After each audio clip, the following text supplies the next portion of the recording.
Welcome to Donmar TV News Channel. Ito pala mga schools nito ay ginagamit para inorganize, unang-una para makapag fundraising sila para doon sa recruitment na programa dahil ang pagkakakwento ni Ka Elmo ay talagang pinapalakas nila itong recruitment sa mga IP dahil doon sa findings nila na yung palang mga estudyante galing sa mga kabayanan sa syudad ay hindi daw tumatagal sa mga kabundukan. Samantalang itong mga IP na mga recruits ay kumbaga alam nila yung terrain at ito yung masyadong nagagamit nila para sa armado nila.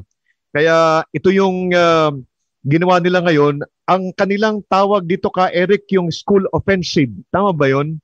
Yung programang school offensive na kung saan ay nag-recruit ng mga kabataan na ang ginagawang cover ay papag-aralin at ito ay ini-house sa Davao and doon na nagsisimula yung radicalization nitong mga bata na ito. Di ba, no? Offensive na ito ay program ito na nagsimula I think 2011 or 2012 upang magkaroon ng mekanismo ang CPP-NPA NDF sa Mindanao para mag-recover ng mga nawalang area ng katutubo natin na hindi na sumasama at nagsusuporta sa kanila. Ang ibig sabihin niyan sa pamamagitan ng mga programa kunwari ng social services providing scholarship and alternative schools sa mga malalayong lugar ng IP natin, naiinganyo nilang bumalik ang mga IP communities na ito sa pamamagitan ng pagbibigay ng mga pag-aaral daw at mga benepisyo sa scholarship. Pero malinaw na ang itinuturo nila ay hindi ordinaryong pagtuturo sa mga schools na ito, kung hindi mga PADEPA courses, pambansa demokratikong paaralan na kung saan ang pinag-uusapan ay ang revolusyon at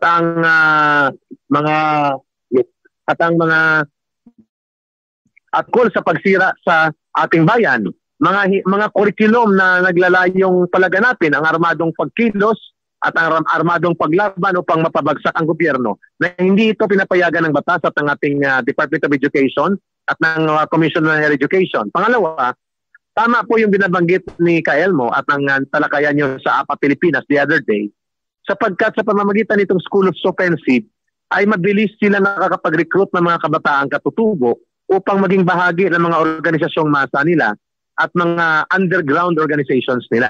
Malinaw yan dahil in the last 10 years or almost 8 years, 2012, ay umabot sa mga may kumulang siguro mga 3,000 kabataan ang na-recruit nila na sumama sa mga iba't ibang organisasyon katutubong kabataan. Ang iba ay nag-underground, nag-aarmado at nagiging bahagi talaga ng underground movement sa armado ng CPP, NPA, NDF. At ang pangatlo, ang school offensives ay para maging propaganda upang palabasin na ang gobyerno natin ay pabaya at walang ginagawang mga konkretong hakbang upang tugunan ang kakulangan sa serbisyo ng edukasyon sa hanay ng mga katutubong komunidad na malalayo at hindi kayang abutin ng normal services ng mga schools natin sa public school system natin. At ang pangatlo ay makapag-generate nga ng pondo, tama yon. Kasi sa loob lamang ng 8 taon, umabot sa 200 million ang pumasok na pondo, estimated ito baka mas malaki, mula sa mga NGO partners nila na ang nagpapacilitate ay ang Rural Missionaries of the Philippines o yung RMP. At pangalawa, ang MISP, ang siyang daluyan ng ganitong mga pagkilos ng Rural Missionaries of the Philippines na mga pari at madre na konektado sa CPP, NPA, NDF at ginagamit nila na koneksyon itong Schools of Scholarship Program upang makapagpasulpot ng pondo hindi para sa edukasyon ng kabataan kung hindi para sa paglulunsad ng armadong paglaban sa gobyerno. Gamit nila ang maska at mga panggugoyo at mga pang-iinganyo sa package ng schools program. Kaya tinawag yan na Schools Offensive, Colonel Zamudio, sir. That is the perspective and historical context niyan. And ang nakakabahala ay ngayon lang ito nabunyag sa gobyerno. Kung kaya nga dapat kung mayroong gagawing congressional investigation ay dapat ituro natin ang pakikipagsabwatan at ang pakikipagkutsabahan, conspiracy, and collusion ni Sara Ilago, ni Colyamat, ni Gaiti, ni Castro, ni Sarate, ni Colmenares, at iba pang mga group kung ito kunwaring party list pero representative ng Communist Party. Dapat ito na ang pagkakataon na mabunyag at maimbestigahan sila. Bakit nila kinukonsente, tinatabon-tabunan at patuloy na dinidipinsahan ang large-scale, malawakang child trafficking activities at kidnapping ng CPP, NPA, NDF kasama na ang mga illegal pangungulekta ng pondo at ang pagwasak sa mga kabataang katutubo sa Mindanao. Instead na mag-cooperate sila sa government, ang ginagawa nila ay tinatabon-tabunan at kanilang inilulusot ang criminal accountabilities ng CPP, NPA, NDF.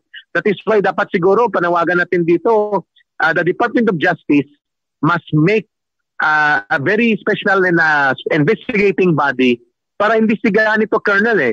At samantala, ganun din sa ating Congress. Dapat may batas tayo dito na maipapasa o mapapalakas ang Human Trafficking Act natin na magdodoble ng kaparusahan at pananagutan pati na ng mga nagtatabon-tabunan ng mga activities na ito. But of course, on the executive branch, government sa ilalim ng Pangulo, ay pwede ang DOJ, NBI, at ang Solicitor General natin magtulong-tulong ang Legal Cooperation Cluster ng National Task Force natin to end local communist armed conflict or ang NTF-ELCAC Task Force Executive Order 70. At ano na tinatalakay mo ito? Because kung nailusot ni Sara Ilago kahapon at ng kanyang grupo mga kasabwat ng CPP, ang itong si Micaela Haektin at pati sila Teacher Rochelle at Chad Buok, dadalhin nila ito sa Congress at kunwari magkakaroon ng investigation sa pang-aabuso daw ng gobyerno sa pamamagitan ng mga PNP, police. Pero at dadalhin din nila sa international.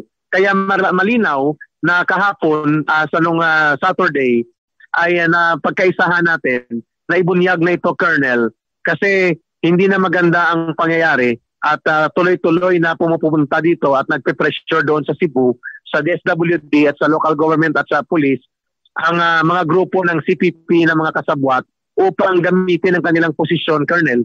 Babalik daw doon, Colonel, si Sarate at si Colmenares at si Colyamat.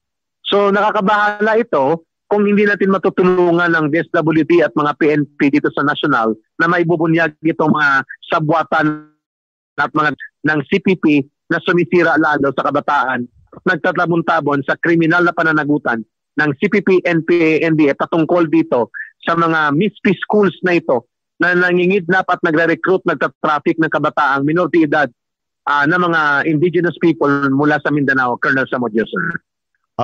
Rejoinder lang kasi one time ay napakinggan ko rin po si Secretary Hermogenes Esperon ng National Security Council. Kanya nga pong binanggit na dyan pala sa Mindanao, almost 70% ng miyembro ng New People's Army dyan sa Mindanao ay mga IP.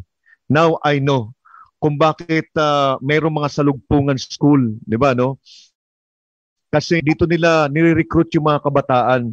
Then meron kasi ako napakinggan ka, Eric, na isang former rebel na nagsabi din na kung hindi daw maging miyembro ng New People's Army, ang graduate ng salugpungan ay nagiging demonstrador, di ba? Yung nagiging rallyista. Kasi yung ang sinasabi nung mga kasamahan natin na former rebel na ang itinatanim talaga sa puso at saka sa damdamin ng ating mga estudyante po dyan sa salugpungan ay galit sa gobyerno, yung pag-aalsa. Could you just imagine Eric, na kung papayagan natin ang ganyang klase mga eskwelahan na pinuput up ng support our schools network nito, anong klaseng gobyerno magkakaroon tayo na ang graduate lahat sa mga schools na yan ay galit sa gobyerno at ang objective niya ay pabagsakin yung gobyerno. Di ba, no? Precisely. Precisely, Colonel Samudio, sir. Tama kayo sa inyong very insightful observation. Kaya nga nang magka-problema sila, Colonel, after 2 or 3 batches nila, ay hindi maka-enroll ang mga bata sa high school mula elementary program nitong mga CPP sa Lagpungan schools. Kasi walang curricular approval at walang program approval from DepEd. So ang mga card nila hindi organized at recognized ng DepEd ang mga subject. Kasi ang itinuturo ng mga PADEPA courses, mga pambansa, demokratikong paaralan at tungkol sa revolusyon at kung ano-anong mga pangguguyo o panglabanan ang ating pamahalaan. Number 2, pati sa college, hindi rin makaproceed, Colonel, kasi nga wala ding DepEd circular number at approval ang kanilang program. Ang pinakamalala, yung mga nag-graduate ng college nila para mailusot nila by 3rd year, 4th year, pinakross-enroll nila sa mga school sa Mindanao.